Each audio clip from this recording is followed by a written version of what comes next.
Coleta pushed to allow online attendance and voting in Senate sessions, including the impeachment trial. More details in this report. Tensions flared on the Senate floor between some members of the majority and minority blocs. The heated exchange stemmed from a motion filed by Senator Rodante Marcoleta to allow senators to vote and attend all sessions online.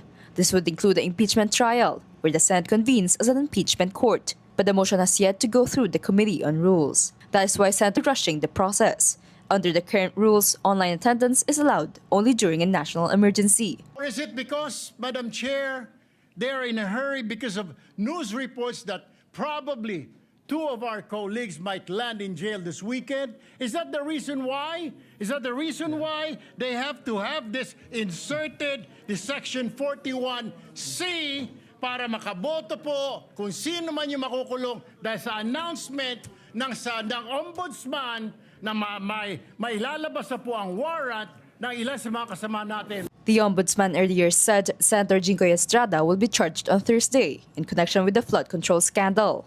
Senator Joel Villanueva is also set to face charges, but Senate President Alan Peter Cayetano pushed back against Tulfo's statement. He denied that the Senate Rules review was being rushed. You do not make that kind of statements here in the Senate because you assume good faith from everyone. That rule hindi minadali. May 11 pa ho yun. We are not even discussing the rule yet. And then, ganun na yung allegation nila. And no one from the minority stood up to say that out of order si Senator Erwin Tulfo. But before Cayetano could finish speaking, Senator Erwin Tulfo walked out. The rest of the minority members also followed and left the session hall. Pinubulo na tayo eh. Pinagpipilitan nila, naisip-isip na siguro nila dahil lumabas sa media na ilalabas na warrant of arrest o para makaboto yung mga yun na makukulong kung sino man yun, para makaboto sila kung nakakulong man sila. Common sense, hindi naman tayo tanga, journalist tayo, di ba? Yes. Several minority senators backed Tulfo's statement. We will not be part of this. It's a travesty of our rules, of the Senate rules. Hindi kami papayag sa mga Niloloko tayo. It's a violation of the rules.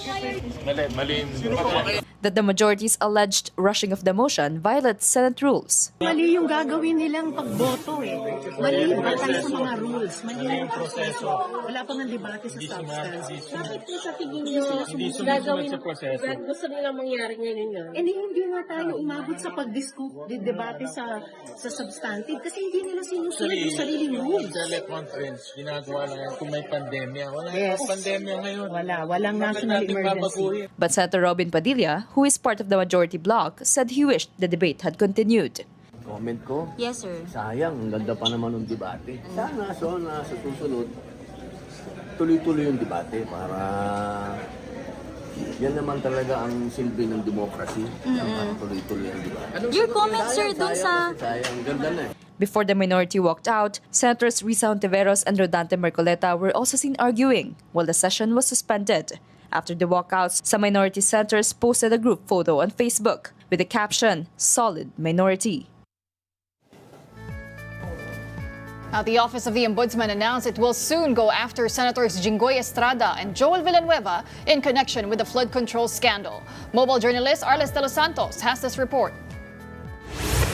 As early as this Thursday, May 28, plunder and malversation charges will be filed against Senator Jinggoy Estrada. Ombudsman Boying Remulla revealed in a press conference this Tuesday that the case against Estrada is just about done.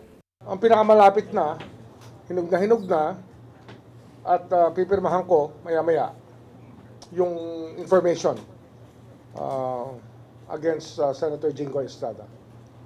Information to be filed with Sandigan Bayan in the soonest possible time. Hopefully Thursday, we will file it first thing in the morning. Asked about the nature of the case, Remulla said this is in connection with offenses related to the flood control scandal. Remulla explained that the filing had been slightly delayed after they reviewed the Department of Justice's resolution and found portions that needed correction and refinement. Kaya na medyo natagalan ng konti, nung binasa namin yung DOJ resolution, meron kami nakitang kailangan ng corrections. Kaya ayaw namin mag-file ng information na hindi pulido. Pinulido lang namin, kaya inabot pa ng mahigit sa linggo na pinag-aaralan at inaayos yung mga dapat ayusin para mas malinaw yung kasong ilalahad natin sa Sandigan Bayan. Remulla also disclosed that Estrada has co-accused in the case, although some of them have already turned state witnesses. Aside from Estrada, Senator Joel Villanueva is also facing charges tied to the flood control scandal, though there's still work to be done on the acting majority leader's case. Meron pa kaming tinatapos rin at talagang madaling panahon, mapafile na rin namin yung kay Senator Joel Villanueva. Yan ang isang hilog na rin, ngunit kinakailangan kasi puliduhin ang gusto yung pagkakalahad ng impormasyon at ng ebidensya. In his privileged speech at the Senate on Monday, Marcoleta implied that majority senators are now being targeted, which the ombudsman quickly tweeted. If the intention of these cases is to silence me, let me say this at the very beginning. It has failed. I will not be silenced. I do not want to get into the political mix of it kasi ito napakalinaw naman yung kaso niya. Napakalinaw. Yung lahat ng ebidensya dito galing din sa kanya. Sa sinasabi niya sa COMELEC, sa mga kanyang pag-amin. Hindi naman ito imbento eh. At the request of Remulla, the Sandigan Bayan has issued a precautionary whole departure order against Marcoleta and 3 others. Meantime, on the sidelines of the plenary session, Senator Estrada was asked about the looming case against him. If this is the price that I have to pay for standing on my own principles of what I believe in, so be it. Basta ang alam ko, sabi ng LGU, wala akong extension, nakapulad ng sinasabi nila. Yung binulgar ni Bryce Hernandez sa house na meron ako insertion. Sa LGU, wala silang record na ako ay may insertion. Remulla also said that aside from senators, his office have also meted out sanctions against several government officials. Marami kami pinapersu na kaso dito. Kaya lang, siyempre, ang public interest na rin dito sa flood control at sa nangyayari sa bansa at nangyayari sa Senado at sa Kongreso. Remulla then revealed that they are also preparing cases against former House Speaker and late Representative Martin Romualdez. Meron lang kaming dalawa pang kasong hinahanda tungkol dyan. Meron kaming isa pang money laundering case, mabigat. At of course, yung the grandest case of them all, itong pinakamabigat na kaso dyan, the conspiracy to defraud the treasury. Yun talaga yan, sa pamamagitan ng budget. First time ito gagawin sa kasaysayan ng Pilipinas na magkakaroon tayo ng ganitong klaseng kaso. Kapatid Arles de los Santos, we are One News. And in other news, the National Bureau of Investigation's Director, Melvin Matibag, said the agency has formally requested the Philippine National Police to revoke the firearm licenses of Senator Bato de la Rosa. In an interview with The Big Story, Matibag said the number of firearms owned by De La Rosa is not unusual. However, he maintained that the senator is considered armed and dangerous as he remains beyond the reach of authorities. Matibag also said De La Rosa may still have personal bodyguards with him. Una-una po doon sa number ng baril, kung class 5 po siya, allowed naman po yung collector, saka po yung if you are engaged in the sports of firing, pwede naman po na ganun karami. Tapos doon naman po sa question on the issuance of the license at the time na he was already in hiding, that is something that we have to discuss with the FEO po. And sabi ko nga po, we sent a letter yesterday. Yung letter po na yung request for cancellation. At the same time, query na rin po on the status po at kung ano po yung mga pangyayari and circumstances upon the issuance po ng mga binanggit po na firearms po ni Senator Bato. You said that Senator Bato is armed and dangerous. Does he have, I wouldn't want to call it an army, but private army? Does he have bodyguards? Does he have armed men with him? Well, that is a presumption right now. Kasi po, nung nawala siya, may mga kasamang ilang mga security. At the same time, yan naman po talaga is standard protocol of law enforcement ng NBI na if we are locating somebody who is a fugitive, meron po talaga kaming panawagan lagi at bilin na mag-iingat at may presumption na the person will be armed and dangerous, especially with Senator Bato na alam naman po natin na he is really avoiding the arrest. Nakita naman po natin yung mga pangyayari ng mga nakaraang araw po. Ang presumption po namin, may security siya, may mga personnel siyang kasama. At unang-una, alam naman po natin, mahirap naman kung ikaw ay tumatakbo, nagtatago sa batas, na mag-isa ka lang. Sigurado pong may kasama. In fact, nung tinitingnan po natin nga, nung inihatid siya ni Senator Roby sa isang lugar, definitely may mga sumalo po sa kanyang tao. Hindi naman po siya mag-isa na umalis o nagmaneho. President Bongbong Marcos begins his 4-day state visit to Japan with a meeting with the Filipino community in Tokyo. Mobile journalist Julie Baiza has this report.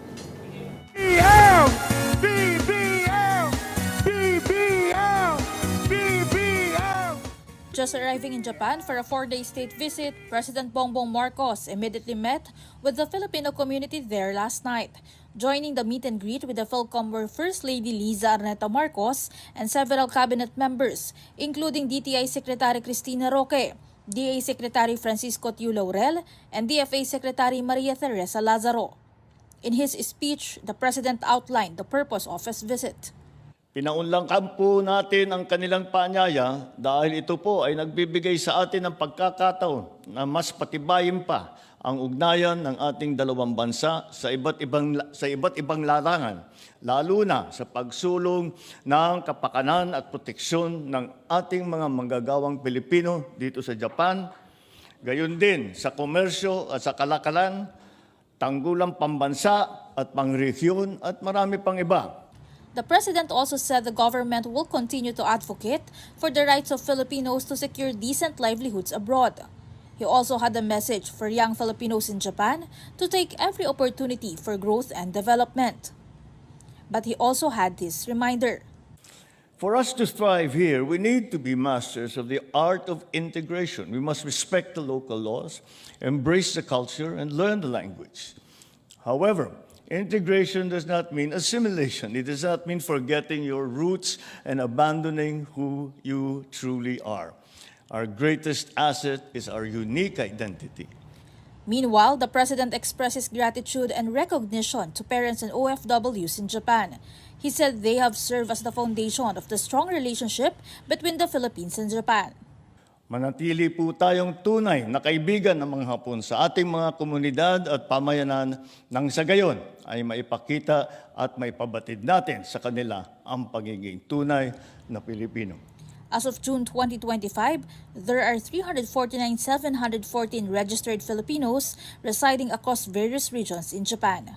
Kapatid Mobile Journal Julie Baiza, we are One News. Don't go away. We will be back with more stories after this break. Keep it here on One News.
Good morning and welcome back. I'm Pauline Verzosa, and here on Morning Matters, we talk about the most pressing issues and we give you the context behind the headlines.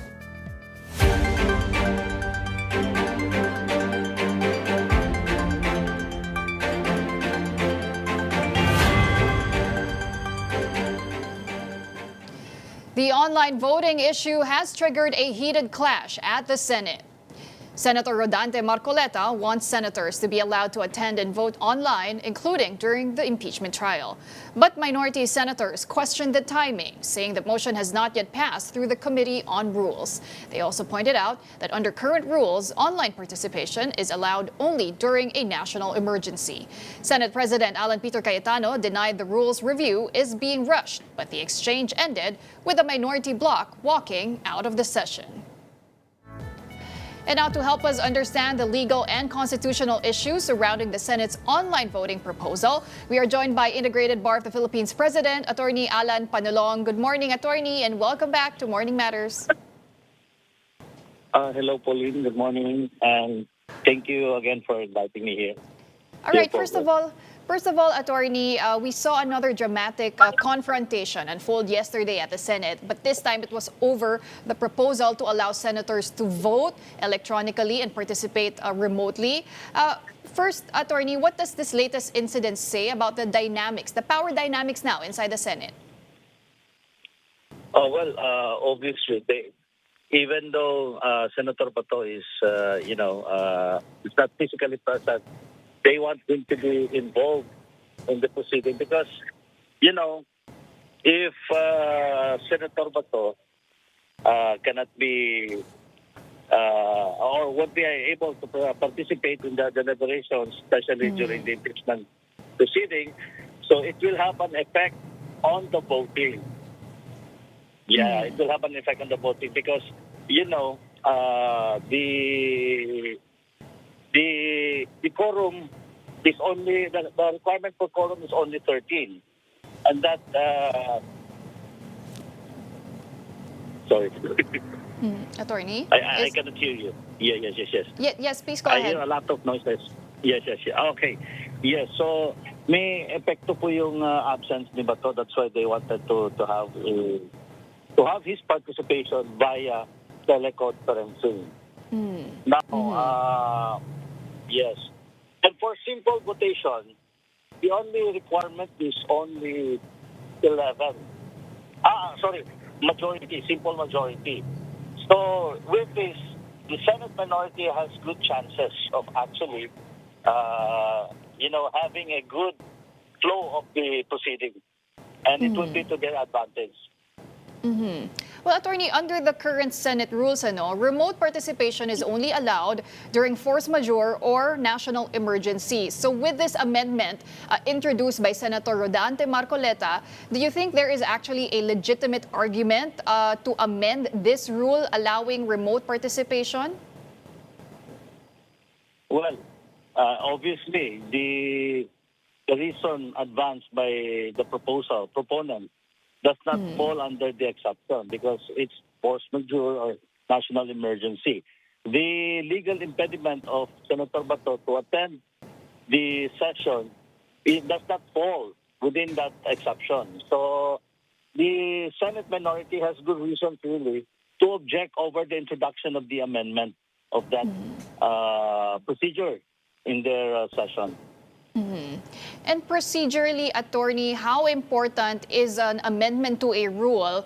An amendment to a rule should pass the Committee on Rules first, because this is the reason why the minority bloc walked out in the first place, because the majority wanted to tackle this already in the session, in plenary. Pero ang sabi nga po ng minority dito, hindi pa nga daw po nakakonstitute ang Committee on Rules under the new Senate leadership of Senate President Alan Peter Cayetano. So may basehan naman po ang minority sa pag-argue nito. Yes. Well within yung yung opposition nila because take note that there was a move to declare all the positions vacant. And up to this date, there was no filling up of all committees. Yung lahat ng committees hindi na fill up.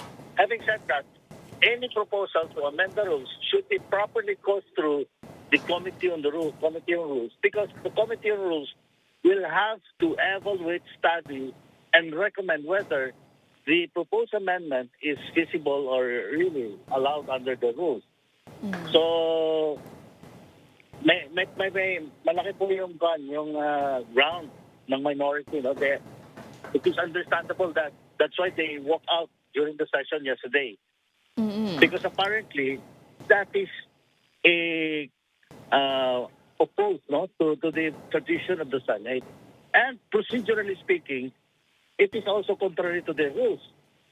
So parang there was some sort of I don't want to call it manipulation or something like binraso. But it appears to be like that, no? To make sure that one of the members of the majority can participate through video conferencing or teleconferencing.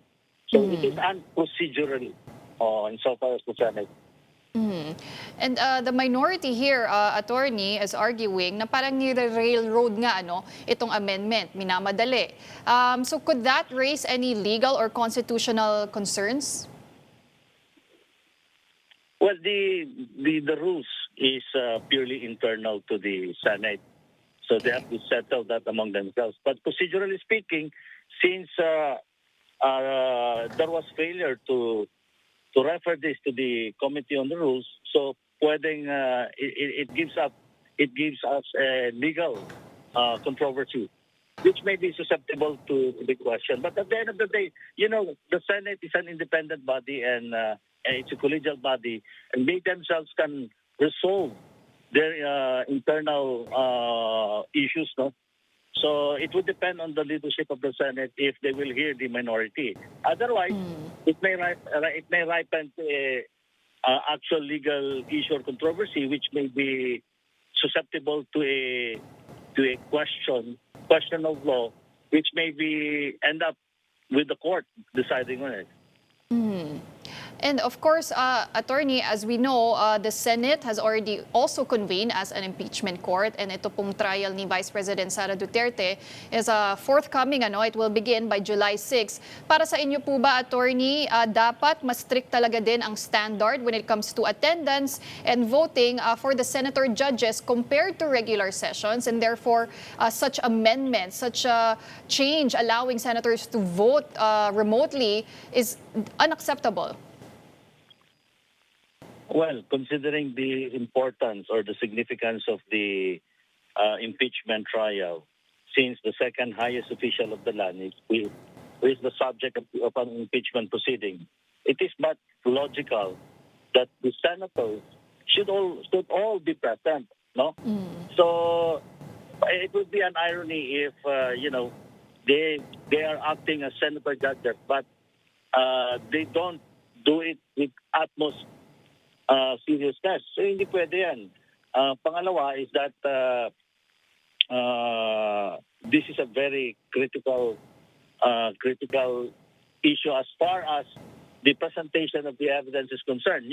Mahirap, while it may be true that even the rules of court allows video conferencing or teleconferencing, but it would be difficult to appreciate the evidence being presented if you are not, if the senator is not present himself, no? So how could he be able to examine the authenticity, the authenticity, or even the physical feature of the evidence if he won't be able to participate in person? So napakahirap nun. Oo. So attorney, Napakahirap given po nun, oo. Opo. So given the tensions now in the Senate, yung walkout, yung mainit na confrontation among the senators, what do you think would be the proper way, the best way for the Senate to handle this issue, this proposal on amending the rule? Well, it would be a test of leadership of the Senate President, Alan Peter Cayetano. So take note, the Senate is not only about the majority. It's not all about minority. No, the people are watching, like us, Pauline. We are closely watching them and monitoring them. So their actions will be reflective of what would be their position in that impeachment trial. So apparently,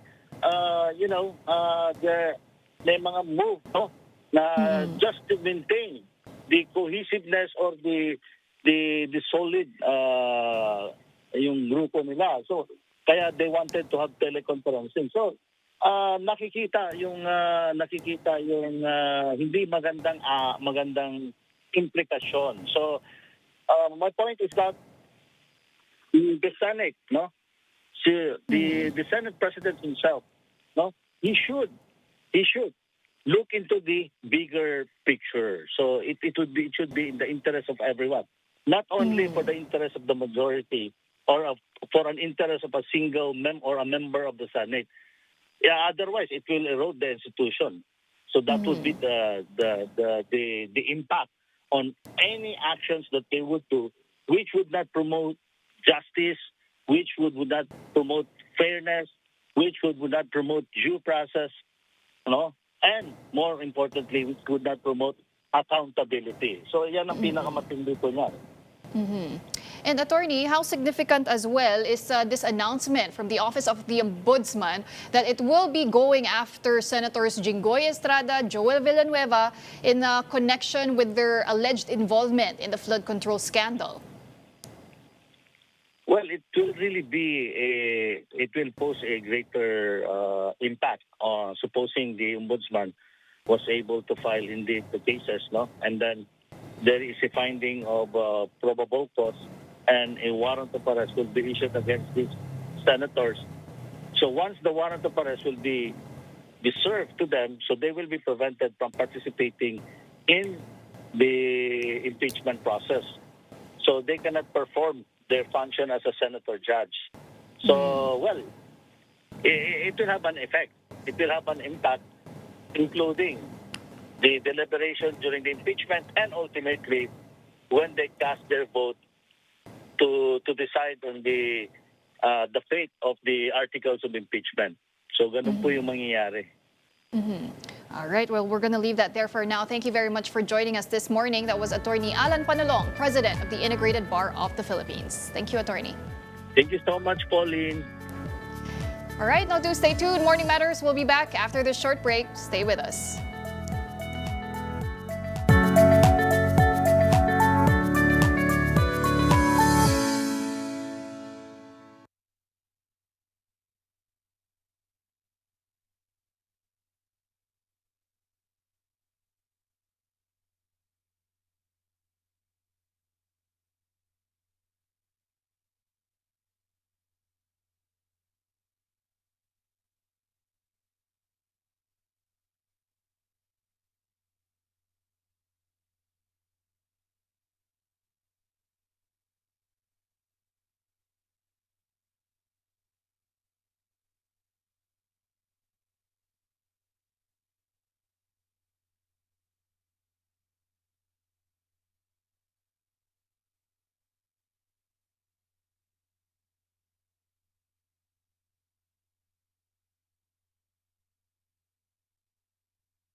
Welcome back. You are still watching Morning Matters here on One News. Tingog Party List Representative Jude Asidre warned that the Senate and its committees should not be used to distract the public from the impeachment proceedings against Vice President Sara Duterte. Asidre made the statement following calls from some senators to revive the Senate Blue Ribbon Committee hearings on the flood control controversy. According to Asidre, the move to reopen the hearings appears aimed at diverting public attention away from Duterte's impeachment trial. He also raised concerns over what he described as a possible coordinated effort to undermine the credibility of the House prosecutors before the trial formally begins. And joining us this morning is Tingog Party List Representative Jude Asidre. Good morning, Congressman, and welcome to Morning Matters. Good morning, Pawi. Good morning po sa lahat na nanonood sa atin yung oras. Okay, first of all, Congressman, you described Monday's events in the Senate as embarrassing. Now, last night we saw heated exchanges. We saw that walkout from the minority bloc. How would you describe what's happening now in the Senate? Well, after what happened yesterday, I find it really interesting how this will eventually proceed, no? But what I'm hopeful is that this will not distract them, nor will it distract the people from the real issues that needs to be addressed. We are on the process of preparing for impeachment trial, and I hope that this time political theatrics or other issues will not serve as an impediment to a fair and speedy trial for the Vice President's impeachment. Pero kung kayo po ang tatanungin, Congressman, what are your thoughts on the proposal to allow senators to participate and vote in proceedings remotely, electronically? Do you support that or do you oppose it? Critically, no, the more critical level of participation is voting. Even in the House, no, voting online is not really encouraged. In fact, you have to be physically present, as the rules would require, for you to vote in any measure.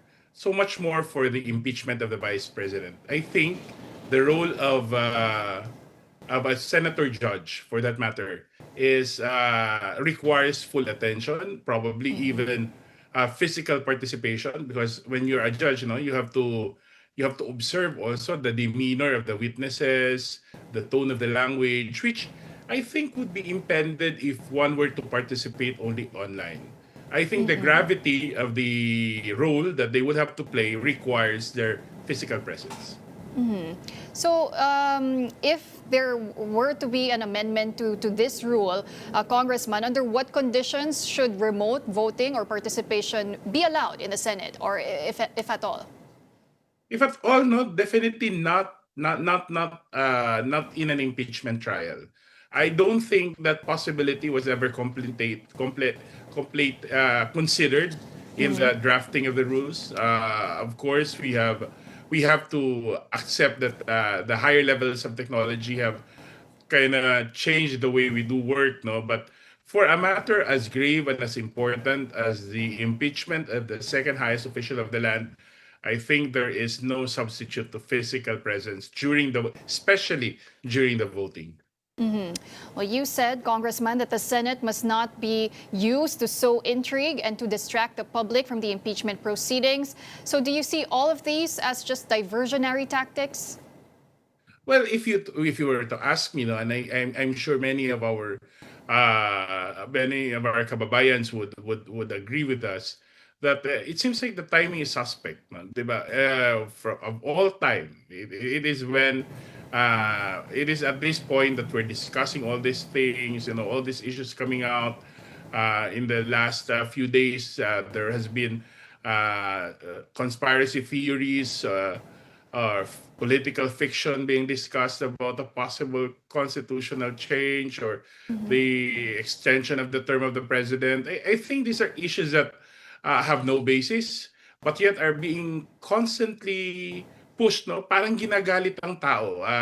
At I'm sure that has no other reason, that comes with no other objectives other than to deflect the attention of the people from the impeachment trial. Let's talk about that Constituent Assembly. It was Senator Amy Marcos who claimed that there are talks pushing for a CONAS to amend the Constitution, Congressman. But are you aware or are you hearing any similar discussions in the House of Representatives? To be honest, when we started the 20th Congress, there had been no such discussions. It has never been brought out, and really don't know where Senator Marcos got her sources, but definitely, as far as the House is concerned, no such discussions were ever made. But in your view, Kong, is now the right time to even be discussing charter change, and would you support opening discussions on this? In every administration, charter change is a valid political issue to be considered. But there is always the right time for the right issues. Now that we're about to, put our democracy to the test, when we're trying to stabilize our political institutions, I think there will be a time to review charter change, but definitely not before we are to embark such a historic shift or a historic episode in our country. Well, aside from the CONAS, Senator Amy Marcos is also pushing for the revival of the Senate Blue Ribbon Committee's investigation into the flood control issue. Congressman, how would you respond to senators who say that reviving the hearings is just part of their legislative oversight work? To be honest, I would rather that the ombudsman be allowed to continue with this investigation.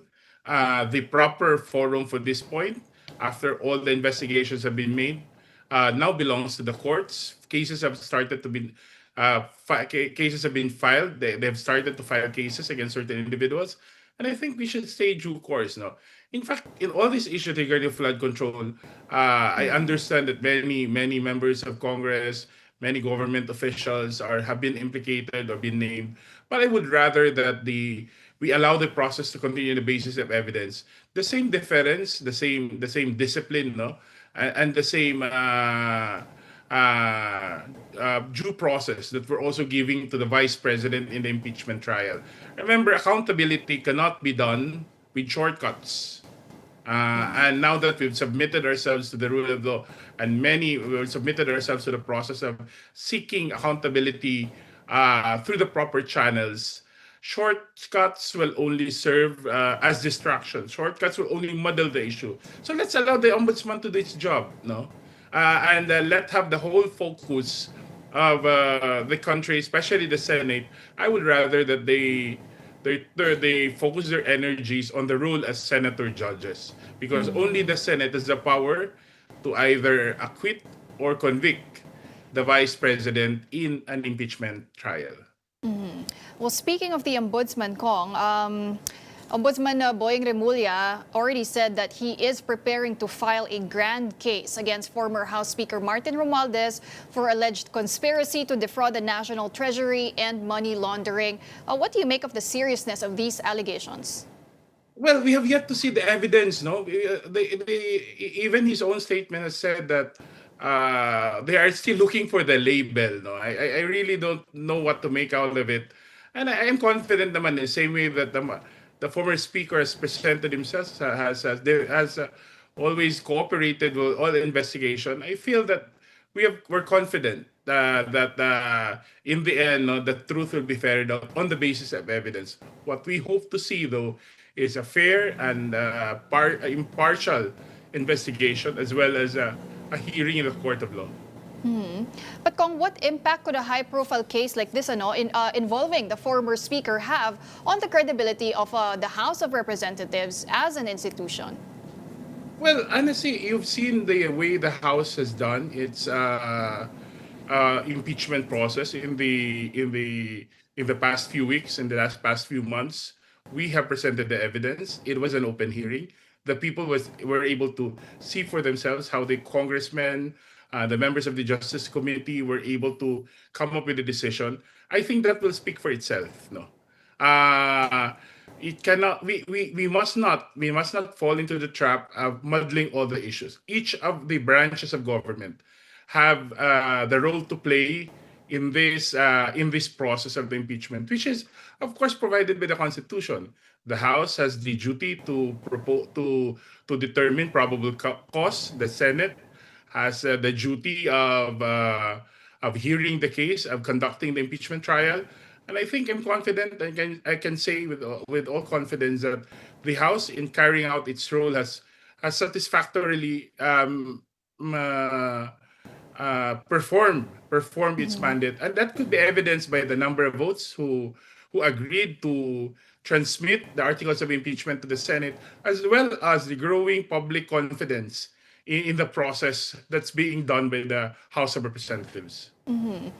But Congressman, how should Congress respond, no, institutionally when one of its former leaders is now facing a case of this scale? How will you be protecting your integrity? And do you agree that former House Speaker Martin Romualdez should face all these allegations head on?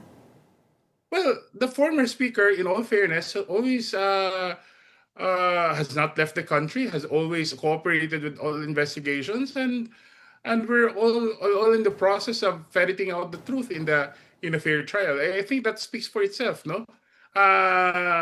There has been the process has taken its course, and I think that alone speaks a lot about the integrity of the House.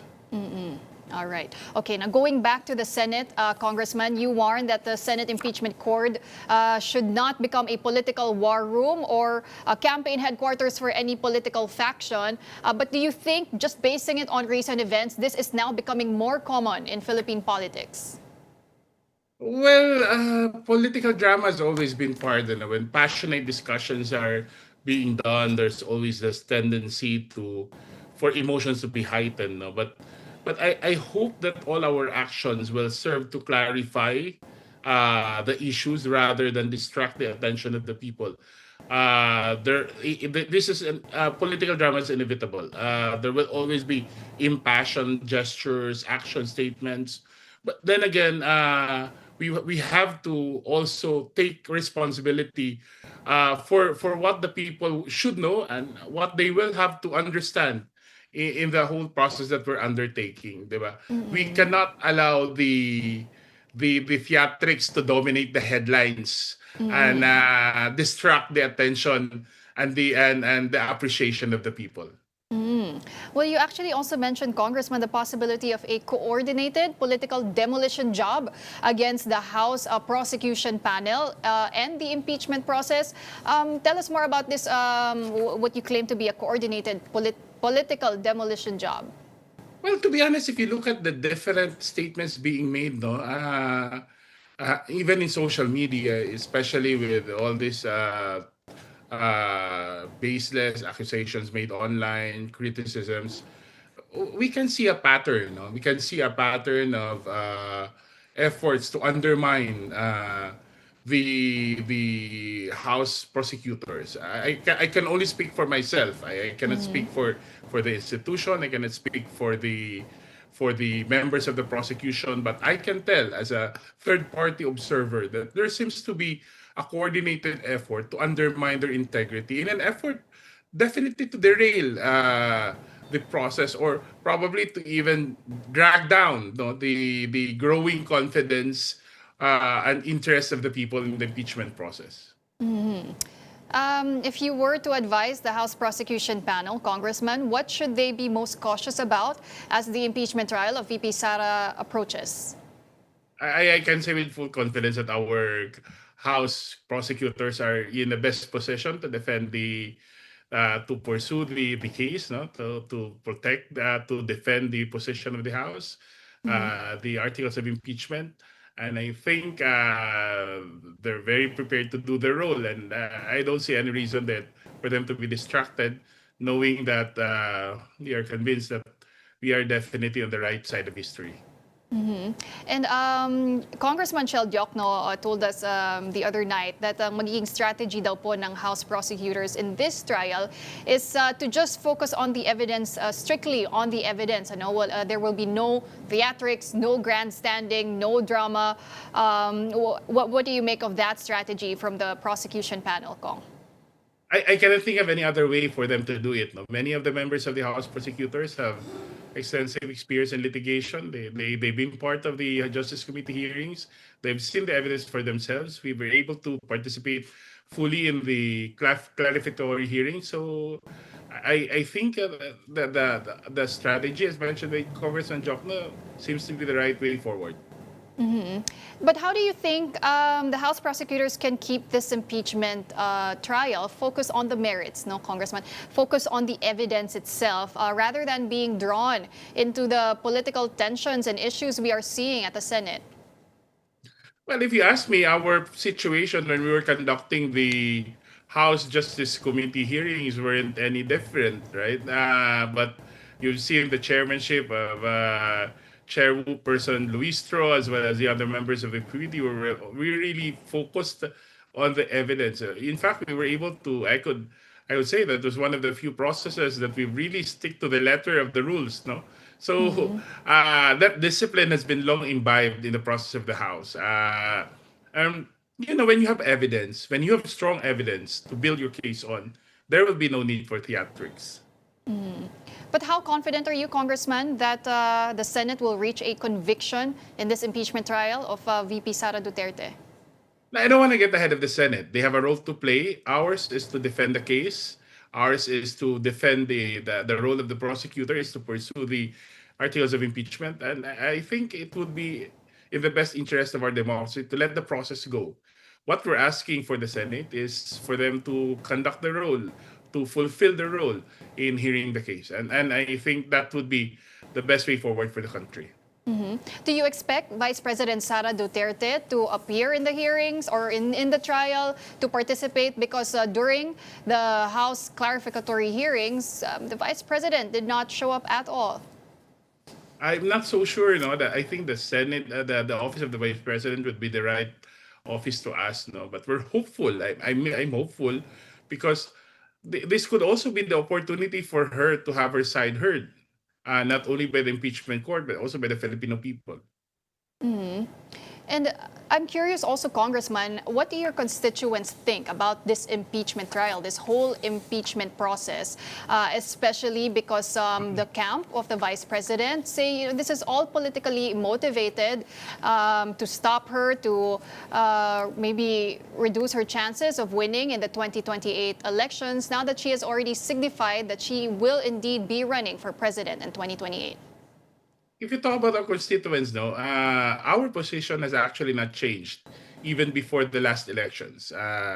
In the 19th Congress, we actually also voted in favor of the impeachment. We signed the articles of impeachment. And the same this year. But despite our positions earlier, our constituents gave us a very strong mandate, giving us 3 seats in the House. In fact, giving Tingog almost 18,000 votes in Davao City and making us the #1 party list in the Davao region. That alone, I think, gives us there is no other way to measure the level of confidence that our constituents have in this decision that the party has made. But other than that, we've also made many consultations in the past few months and the past few weeks to review and to assess for ourselves also whether they are in agreement with our decisions. And finally, Congressman, how important is public opinion when it comes to this impeachment trial, this historic impeachment trial of Vice President Sara Duterte?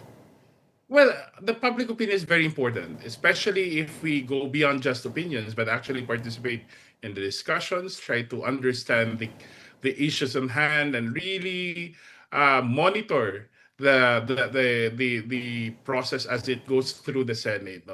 The people have to understand they have an important role and stake in the entire process. There may be 24 Senate judges in the Senate, but they have to realize that it's not just the Vice President who's in trial here. It's the state of democracy that is being examined here. Our ability to hold our highest officials accountable, their fidelity to the oath and to their oath, upholding the Constitution. These are the things that are at stake. No? And then that's why we hope that the people see the gravity of their participation, the importance of their participation in this democratic process. All right. Well, thank you very much for joining us this morning and for sharing all your insights with us. That was Tingog Party List Representative Jude Asidre. Thank you, Congressman. Good morning. Thank you. Good morning. Now, don't go away. We still have more matters to discuss right after this break. Keep it here.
Welcome back. You're still watching Morning Matters here on One News. A Philippine Airlines flight from Busuanga to Clark encountered severe turbulence and a dramatic descent during its landing attempt on Saturday amid bad weather conditions. Flight tracking data showed the aircraft briefly climbed at over 11,000 feet per minute before descending at nearly 8,000 feet per minute. This prompted a go-around maneuver and a subsequent diversion to Ninoy Aquino International Airport. Philippine Airlines said the flight followed standard wind shear avoidance and recovery procedures and remained fully under control throughout. Nag-misapproach siya, then nag-divert na siya kaagad sa Manila. So may mga instances na pwede magkaroon ng ma-experience ng mga pasahero ng downdraft na tinatawag or bigla na lang malalaglag yung feeling nila dahil nga dun sa severe weather or sa ulan na na-experience nila. Signal has been named the official broadcasting arm of JCI Manila for the 2026 World Congress in Clark, Pampanga. The international leadership event returns to the Philippines after nearly 3 decades. Mobile journalist Ray Vicente has this report. It's official! Signal TV is the official broadcasting arm of JCI Manila for the JCI World Congress 2026, which is set to happen on November 11 to 15 in Clark, Pampanga. Representatives from JCI, MediaQuest, and Signal held their ceremonial contract signing on Tuesday, May 26. We are very thankful for Signal for really amplifying our voice, our advocacy, because JCI Manila is a leadership organization. This World Congress partnership, we believe in the power of the media to really get our voice out there, to showcase the Filipino hospitality to the world, where we are expecting around 6,000 to 8,000 foreign delegates coming to Philippines, coming to Clark. And who is a better partner than TV5 for that? JCI World Congress is an international leadership event where more than 120 countries converge to network and drive global impact. Almost 30 years later, the Philippines will be the host country again. Every year we have a World Congress. The last time we hosted the World Congress is 30 years ago. So this is something that is historic for the JCI world and also for JCI Philippines and especially for JCI Manila. And let's show them what we have become as a nation, as a country, as a community of leaders. This event also aimed to encourage and bring youth together with the help of its media partner to voice the advocacy. Signal is set to cover the event from its professional workshops to cultural immersion activities. I guess it's our advocacy to support the youth, driven by the young. I think JCI is a membership of 40 and below members. So we are honored to support not only the Congress of JCI this November, but also in their advocacies. So I think they have about 400 projects for the whole year, and Signal will be on each of every project of JCI. Kapatid Ray Vicente, we are One News. And that wraps up today's episode of Morning Matters. We hope we've given you just the right start to your morning. Let's make the day matter. I'm Pauline Verzosa. Kapatid, we are One News, all sides, all the time.